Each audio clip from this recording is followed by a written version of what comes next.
ರಾಷ್ಟ್ರಧ್ವನಿ ನ್ಯೂಸ್ಗೆ ಸ್ವಾಗತ. ವರುಣನ ಆರ್ಭಟದ ನಡುವೆಯೂ ರಾಮನಗರದಲ್ಲಿ ಮೊಳಗಿದ ಕನ್ನಡದ ಕಂಪು.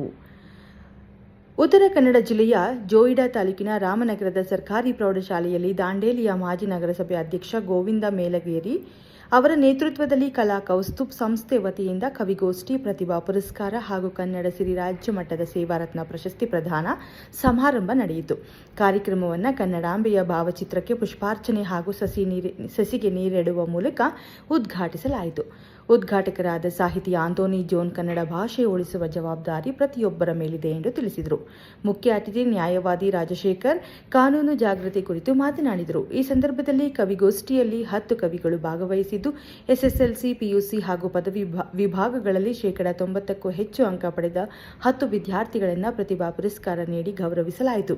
ವಿವಿಧ ಕ್ಷೇತ್ರಗಳ ಸಾಧಕರಿಗೆ ಕನ್ನಡ ಸಿರಿ ರಾಜ್ಯ ಮಟ್ಟದ ಸೇವಾ ರತ್ನ ಪ್ರಶಸ್ತಿ ಪ್ರದಾನ ಮಾಡಲಾಯಿತು.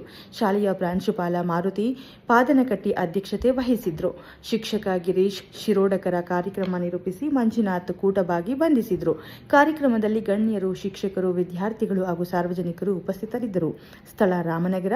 ಜಿಲ್ಲಾ ವರದಿಗಾರರು ಆಯಿಷಾ ಮುಕಾಶಿ. ಕ್ಷಣ ಕ್ಷಣ ಮಾಹಿತಿಗಾಗಿ ವೀಕ್ಷಿಸಿ ರಾಷ್ಟ್ರಧ್ವನಿ ನ್ಯೂಸ್ ಕನ್ನಡ.